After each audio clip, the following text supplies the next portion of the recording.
کا یہ سارا پورا کر سکے گا اگلے 10 سال 20 سال بھی پورا کر سکے گا. اسی کو موجود ہیں. کاشف صاحب کیا کہتے ہیں اس صورتحال پہ؟ یہ ایک اچھی خبر آئی ہے, اس کو کس طرح دیکھتے ہیں آپ؟ دیکھیں, جہاں تک آپ کا کرنٹ اکاؤنٹ ڈیفیسٹ کم ہونا ہے یہ اچھی بات ہے, اور ہمیں ہر اس پازیٹیو نیوز پہ بہتری کی دینی چاہیے امید. لیکن دیکھیں اس کے ساتھ ساتھ باقی امپیکٹس بھی دیکھیں.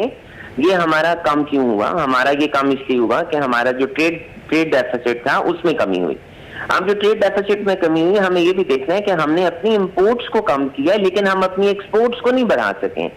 عمران خان صاحب نے جو اگلی ٹویٹ کی, پہلی ٹویٹ کے بعد دوسری جو ٹویٹ کی, انہوں نے کہا ہماری ایکسپورٹس بڑی ہیں, برآمدات بڑی ہیں, اور اس کے ساتھ ساتھ ترسیلات زر جو ہیں, جو باہر سے پیسے آتے ہیں وہ بڑے ہیں. میں دیکھیں جی, میں اسٹیٹ بینک کی فگر پہ بات کروں گا. جو 2020 کا ہمارے ایکسپورٹس ہیں وہ ہمارے ایکسپورٹ پچھلے سال سے کم ہوئے ہیں, اور ہماری امپورٹس ضرور کم ہوئی ہیں, لیکن irrespective of the fact, جو میں ایک بات بار بار کہتا ہوں کہ ہم نے را مٹیریلز کو بھی کم کیا ہے. جو 2018-19 کی ایکسپورٹ کی فگر تھی وہ $24.25 بلین تھی, اور جو 2019-20 کی فگر ایکسپورٹس کی وہ $22.53 بلین ہے. لیکن ہماری ایکسپورٹس کم ہوئی ہیں, ہماری امپورٹس بھی کم ہوئی ہیں, لیکن ہماری امپورٹس کے کم ہونے سے ہمارے را مٹیریلز کم ہوئے ہیں, ہم نے اپنی ڈیوٹیاں لگائی ہیں, ہم نے ان کو مہنگا کیا ہے.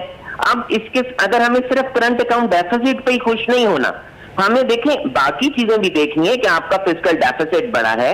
ہمیں اس بات کو بھی دیکھنا ہے کہ ہماری جو ڈیویلویشن ہے اگینسٹ ڈالر وہ بڑی ہے. اگر آپ 2018 جون میں دیکھتے ہیں تو 121 روپے اگینسٹ آپ کا ڈالر تھا, اس وقت آپ کا 170 روپے ہے.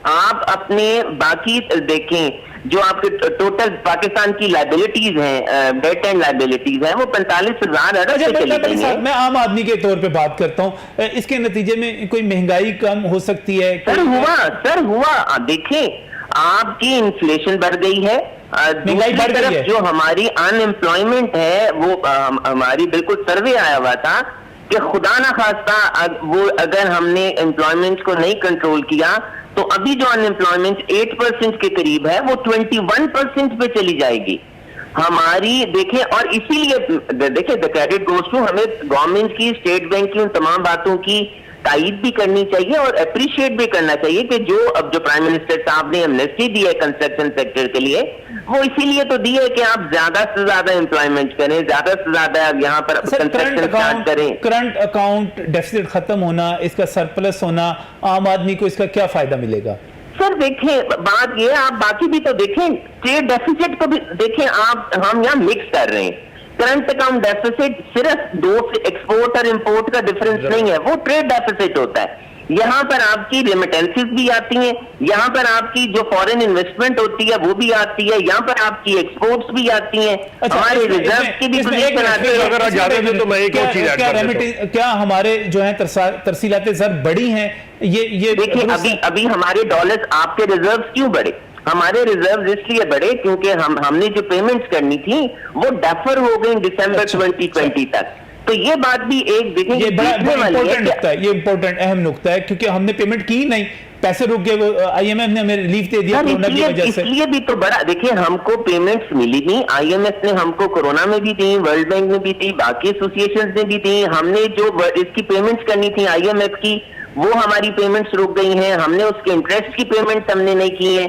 تو جب ہمارا وہ ری شیڈیولنگ, جب دوبارہ ہم ریگولیٹ ہوں گے, ری ریگولیٹ ہوں گے اور ہمیں وہ پیمنٹ کرنی ہوگی, تو الٹیمیٹلی آپ کے ریزروز جب گریں گے تو آپ کا ڈالر جو ہے وہ اور ڈیپریشیٹ ہوگا اور مہنگائی ہوگی. اس میں ایک چیز اور بتائیے گا کہ ابھی ہم جو 2 سال تک ادھار تیل لیتے رہے, ہم نے اس کی بھی پیمنٹ کرنی ہے, ابھی وہ بھی اکٹھی ہو جائے گی. وہ ڈیفرڈ پیمنٹ جو ہم نے $1 بلین سعودی عرب کا دیا ہے نا, ابھی $2 بلین ہم نے اس کا اور دینا ہے. اب سعودی عرب ہم کو جو ڈیفرڈ پیمنٹ کی فیسلٹی دے رہا تھا, اب اس نے کہا جی کہ وہ نہیں ملے گی. تو اب ہم جو سعودی عرب سے پیمنٹ آئل خریدیں گے, جو ہم باقی دنیا سے کیش پہ خرید رہے تھے, اب ہم سعودی عرب سے بھی کیش پہ خریدیں گے. اس کا مطلب لوڈ بڑھ گیا, جب ہمارے ریزرو کم ہوں گے